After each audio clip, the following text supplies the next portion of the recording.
ओम शांति। 4 फरवरी 2026। बाबा के महावाक्य। मीठे बच्चे, संगम पर तुम्हें नई और निराली नॉलेज मिलती है। तुम जानते हो हम सब आत्माएं एक्टर्स हैं। एक का पार्ट न मिले दूसरे से। प्रश्न, माया पर जीत पाने के लिए तुम रूहानी योद्धों को, क्षत्रियों को कौन सी युक्ति मिली हुई है? उत्तर, हे रूहानी क्षत्रिय, तुम सदा श्रीमत पर चलते रहो। आत्म अभिमानी बन बाप को याद करो। रोज सवेरे सवेरे उठ याद में रहने का अभ्यास डालो तो माया पर विजय प्राप्त कर लेंगे। उल्टे सुल्टे संकल्पों से बच जाएंगे। याद की मीठी युक्ति माया जीत बना देगी। गीत, जिसका साथी है भगवान। ओम शांति। यह मनुष्यों के बनाए हुए गीत हैं। इनका अर्थ कोई कुछ भी नहीं जानते। गीत भजन आदि गाते हैं, महिमा करते हैं भक्त लोग, परंतु जानते कुछ नहीं। महिमा बहुत करते हैं। तुम बच्चों को कोई महिमा नहीं करनी है। बच्चे बाप की कभी महिमा नहीं करते। बाप जानते हैं यह हमारे बच्चे हैं। बच्चे जानते हैं यह हमारा बाबा है। अभी यह बेहद की बात है, फिर भी सब बेहद के बाप को याद करते हैं। अब तक भी याद करते रहते हैं। भगवान को कहते हैं, हे बाबा, इनका नाम शिव बाबा है। जैसे हम आत्माएं हैं वैसे शिव बाबा है। वह है परम आत्मा, जिसको सुप्रीम कहा जाता है। उनके हम बच्चे हैं। उनको सुप्रीम सोल कहा जाता है। उनका निवास स्थान कहाँ है? परम धाम में। सब सोल्स वहाँ रहती हैं। एक्टर्स ही सोल्स हैं। तुम जानते हो नाटक में एक्टर्स नंबरवार होते हैं। हरेक के पार्ट अनुसार इतनी तनख्वाह पगार मिलती है। सब आत्माएं जो वहाँ रहती हैं सब पार्टधारी हैं, परंतु नंबरवार सबको पार्ट मिला हुआ है। रूहानी बाप बैठ समझाते हैं कि रूहों में कैसे अविनाशी पार्ट नूंधा हुआ है। सब रूहों का पार्ट एक जैसा नहीं हो सकता। सब में ताकत एक जैसी नहीं। तुम जानते हो कि सबसे अच्छा पार्ट उनका है जो पहले शिव की रुद्रमाला में है। नाटक में जो बहुत अच्छे अच्छे एक्टर्स होते हैं उनकी कितनी महिमा होती है। सिर्फ उनको देखने लिए भी लोग जाते हैं। तो यह बेहद का ड्रामा है। इस बेहद के ड्रामा में भी ऊंच एक बाप है। ऊंचते ऊंच एक्टर, क्रिएटर, डायरेक्टर भी कहें। वह सब हैं हद के एक्टर्स, डायरेक्टर्स आदि। उनको अपना छोटा पार्ट मिला हुआ है। पार्ट आत्मा बजाती है, परंतु देह अभिमान के कारण कह देते कि मनुष्य का ऐसा पार्ट है। बाप कहते पार्ट सारा आत्मा का है। आत्म अभिमानी बनना पड़ता है। बाप ने समझाया है कि सतयुग में आत्म अभिमानी होते हैं। बाप को नहीं जानते। यहाँ कलयुग में तो आत्म अभिमानी भी नहीं और बाप को भी नहीं जानते। अभी तुम आत्म अभिमानी बनते हो, बाप को भी जानते हो। तुम ब्राह्मणों को निराली नॉलेज मिलती है। तुम आत्मा को जान गए हो कि हम सब आत्माएं एक्टर्स हैं। सबको पार्ट मिला हुआ है जो एक न मिले दूसरे से। वह पार्ट सारा आत्मा में है। यूं तो जो नाटक बनाते हैं वह भी पार्ट आत्मा ही धारण करती है। अच्छा पार्ट भी आत्मा ही लेती है। आत्मा ही कहती है मैं गवर्नर हूँ, फलाना हूँ, परंतु आत्म अभिमानी नहीं बनते। सतयुग में समझेंगे कि मैं आत्मा हूँ, एक शरीर छोड़ दूसरा लेना है। परमात्मा को वहां कोई नहीं जानते। इस समय तुम सब कुछ जानते हो। शूद्रों और देवताओं से तुम ब्राह्मण उत्तम हो। इतने ढेर ब्राह्मण कहाँ से आएंगे जो बनेंगे? लाखों आते हैं प्रदर्शनी में।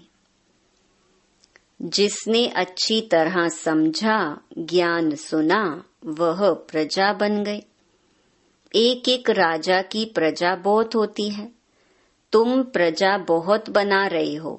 प्रदर्शनी प्रोजेक्टर से कोई समझकर अच्छे भी बन जाएंगे, सीखेंगे, योग लगाएंगे। अभी वह निकलते जाएंगे। प्रजा भी निकलेगी, फिर साहूकार, राजा, रानी, गरीब आदि सब निकलेंगे। प्रिंस प्रिंसेस बहुत होते हैं। सतयुग से त्रेता तक प्रिंस प्रिंसेस बनते हैं। सिर्फ 8 व 108 तो नहीं होंगे, लेकिन अभी सब बन रहे हैं। तुम सर्विस करते रहते हो, यह भी नथिंग न्यू। तुमने कोई फंक्शन किया, यह भी नई बात नहीं। अनेक बार किया है, फिर संगम पर यही धंधा करेंगे और क्या करेंगे। बाप आएंगे पतितों को पावन बनाने। इसको कहा जाता है वर्ल्ड की हिस्ट्री ज्योग्राफी। नंबरवार तो हर बात में होता ही है। तुम्हारे में जो अच्छा भाषण करते हैं तो सब कहेंगे कि इसने बहुत अच्छा भाषण किया। दूसरे का सुनेंगे तो भी कहेंगे कि पहले वाले अच्छा समझाते थे। तीसरे फिर उनसे तीखे होंगे तो कहेंगे यह उनसे भी तीखे हैं। हर बात में पुरुषार्थ करना होता है कि हम उनसे ऊपर जाएं। होशियार जो होते हैं वह झट हाथ उठाएंगे भाषण करने लिए। तुम सब पुरुषार्थी हो, आगे चल मेल ट्रेन बन जाएंगे। जैसे मम्मा स्पेशल मेल ट्रेन थी। बाबा का तो पता नहीं पड़ेगा क्योंकि दोनों इकट्ठे हैं। तुम समझ नहीं सकेंगे कि कौन कहते हैं। तुम सदैव समझो कि शिव बाबा समझाते हैं। बाप और दादा दोनों जानते हैं, परंतु वह अंतर्यामी है। बाहर से कहते हैं यह तो बहुत होशियार है। बाप भी महिमा सुन खुश होते हैं। लौकिक बाप का भी कोई बच्चा अच्छी तरह पढ़कर ऊंच पद पाता है तो बाप समझाते हैं कि यह बच्चा अच्छा नाम निकालेगा। यह भी समझते हैं कि फलाना बच्चा इस रूहानी सर्विस में होशियार है। मुख्य तो भाषण है, किसको बाप का संदेश देना, समझाना।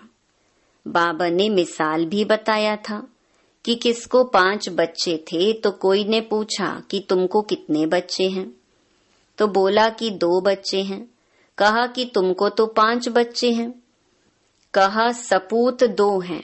यहाँ भी ऐसे हैं, बच्चे तो बहुत हैं। बाप कहेंगे कि यह डॉक्टर निर्मला बच्ची बहुत अच्छी है। बहुत प्रेम से लौकिक बाप को समझाए सेंटर खुलवा दिया है। यह भारत की सर्विस है। तुम भारत को स्वर्ग बनाते हो। इस भारत को नरक रावण ने बनाया। एक सीता कैद में नहीं थी, लेकिन तुम सीताएं रावण की कैद में थीं। बाकी शास्त्रों में सब दंत कथाएं हैं। यह भक्ति मार्ग भी ड्रामा में है। तुम जानते हो सतयुग से लेकर जो पास हुआ वह रिपीट होगा। आपे ही पूज्य, आपे ही पुजारी बनते हैं। बाप कहते हैं मुझे आकर पुजारी से पूज्य बनाना है।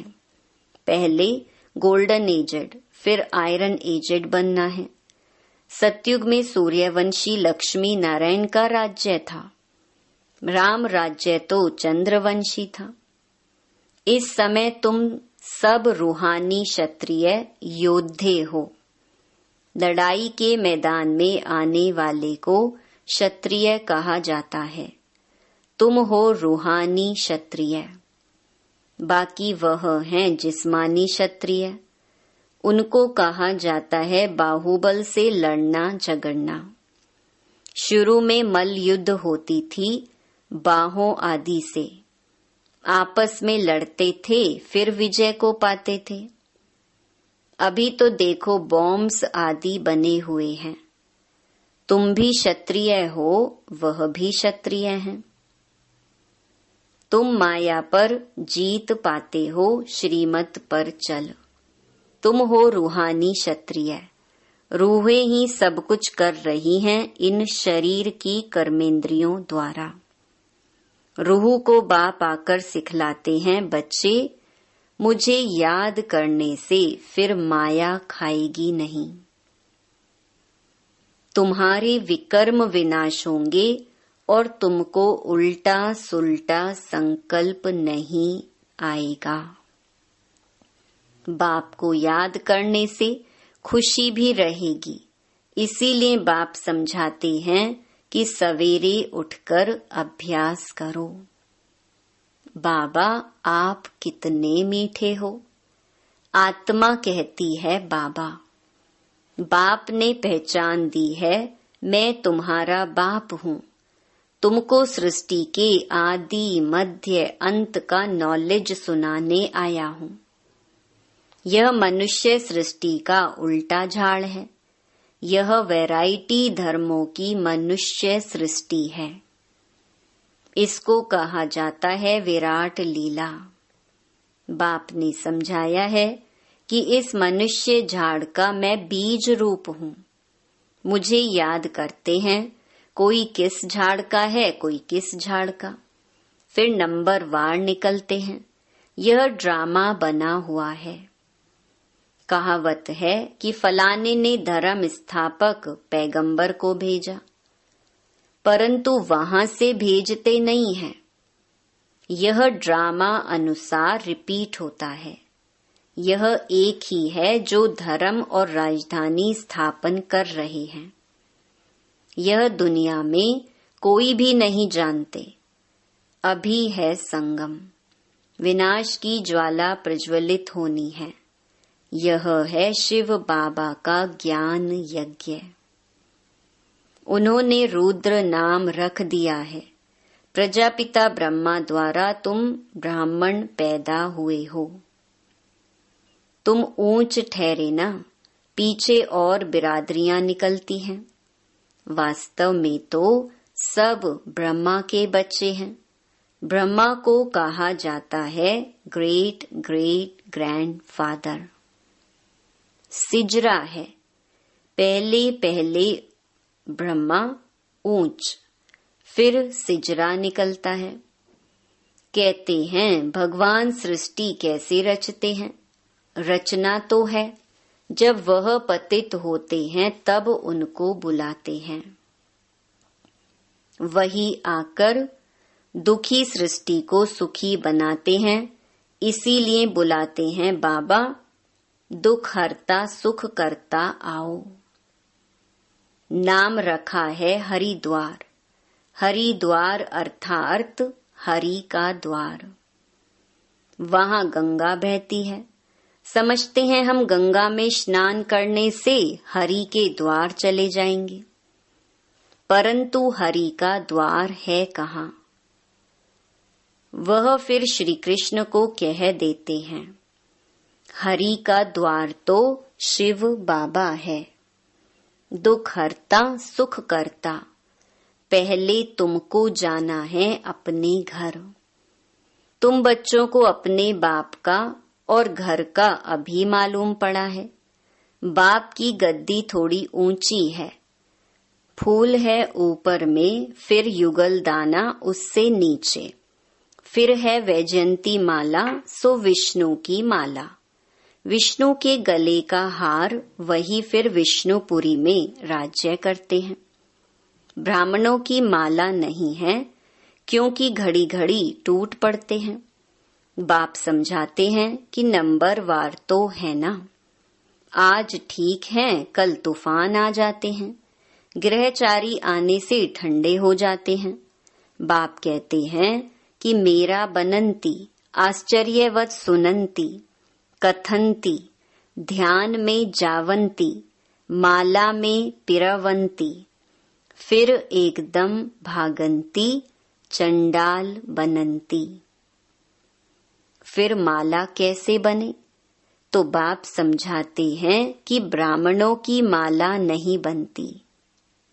भक्त माला में मुख्य फीमेल्स में मीरा और मेल्स में नारद। संगम पर बाप ही आकर सबको मुक्ति जीवन मुक्ति देते हैं। बच्चे समझते हैं कि हम ही स्वर्ग के मालिक थे, अभी नर्क में हैं। बाप कहते हैं कि नर्क को लात मारो, स्वर्ग की बादशाही लो, जो तुम्हारी रावण ने छीन ली है। यह तो बाप ही आकर बताते हैं। वह इन सब शास्त्रों तीर्थों आदि को जानते हैं। बीज रूप है ना, ज्ञान का सागर, शांति का सागर, यह आत्मा कहती है। बाप समझाते हैं कि यह लक्ष्मी नारायण सतयुग के मालिक थे। उनके आगे क्या था? जरूर कलयुग का अंत होगा, तो संगम युग हुआ होगा, फिर अब स्वर्ग बनता है। बाप को स्वर्ग का रचयिता कहा जाता है, स्वर्ग स्थापन करने वाला। यह लक्ष्मी नारायण स्वर्ग के मालिक थे। इन्हों को वर्षा कहाँ से मिला? स्वर्ग के रचता बाप से। बाप का ही यह वर्षा है। तुम कोई से भी पूछ सकते हो कि इन लक्ष्मी नारायण को सतयुग की राजधानी थी कैसे ली, कोई बता नहीं सकेंगे। यह दादा भी कहता है कि मैं नहीं जानता था, पूजा करता था परंतु जानता नहीं था। अब बाप ने समझाया है, यह संगम पर राजयोग सीखते हैं। गीता में ही राजयोग का वर्णन है। सिवाय गीता के और कोई भी शास्त्र में राजयोग की बात नहीं है। बाप कहते हैं कि मैं तुमको राजाओं का राजा बनाता हूँ। भगवान ने ही आकर नर से नारायण बनने की नॉलेज दी है। भारत का मुख्य शास्त्र है गीता। गीता कब रची गई यह जानते नहीं। बाप कहते हैं कल्प कल्प संगम पर आता हूँ। जिनको राज्य दिया था वो राज्य गंवाकर फिर तमो प्रधान दुखी बन पड़े हैं। रावण का राज्य है, सारे भारत की ही कहानी है। भारत है ऑल राउंड और तो सब बाद में आते हैं। बाप कहते हैं कि तुमको 84 जन्मों का राज बताता हूँ। 5000 वर्ष पहले तुम देवी देवता थे, तुम अपने जन्मों को नहीं जानते हो। हे भारतवासियों, बाप आते हैं अंत में। आदि में आए तो आदि अंत का नॉलेज कैसे सुनाएं? सृष्टि की वृद्धि ही नहीं हुई है तो समझाएं कैसे? वहां तो नॉलेज की दरकार ही नहीं। बाप अभी संगम पर ही नॉलेज देते हैं। नॉलेज फुल है ना। जरूर नॉलेज सुनाने अंत में आना पड़े। आदि में तुमको क्या सुनाएंगे? यह समझने की बातें हैं। भगवानुवाच कि मैं तुमको राजयोग सिखाता हूँ। यह यूनिवर्सिटी है पांडव गवर्नमेंट की। अभी है संगम। यादव, कौरव और पांडव उन्होंने बैठ सेनाएं दिखाई हैं। बाप समझाते हैं, यादव कौरव विनाश काले विपरीत बुद्धि।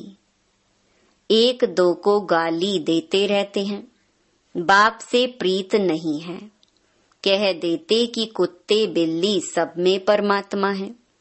बाकी पांडवों की प्रीत बुद्धि थी। पांडवों का साथी स्वयं परमात्मा था। पांडव माना रूहानी पंडे, वह हैं जिस्मानी पंडे, तुम हो रूहानी पंडे।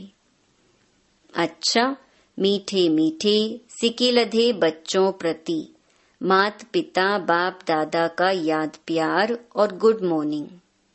रूहानी बाप की रूहानी बच्चों को नमस्ते।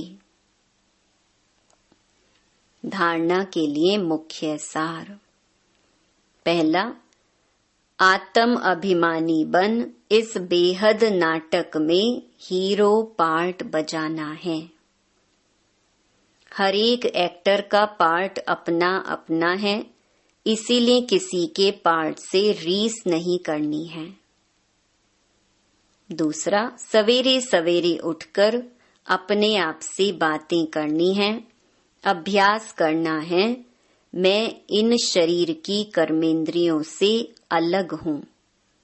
बाबा, आप कितने मीठे हो। आप हमें सृष्टि के आदि मध्य अंत का ज्ञान देते हो। वरदान, बाप के संस्कारों को अपना निजी संस्कार बनाने वाले व्यर्थ व पुराने संस्कारों से मुक्त भव। कोई भी व्यर्थ संकल्प व पुराने संस्कार देह अभिमान के संबंध से है। आत्मिक स्वरूप के संस्कार बाप समान होंगे। जैसे बाप सदा विश्व कल्याणकारी, परोपकारी, रहमदिल, वरदाता है, ऐसे स्वयं के संस्कार नेचुरल बन जाएं। संस्कार बनना अर्थात संकल्प, बोल और कर्म स्वतः उसी प्रमाण चलना।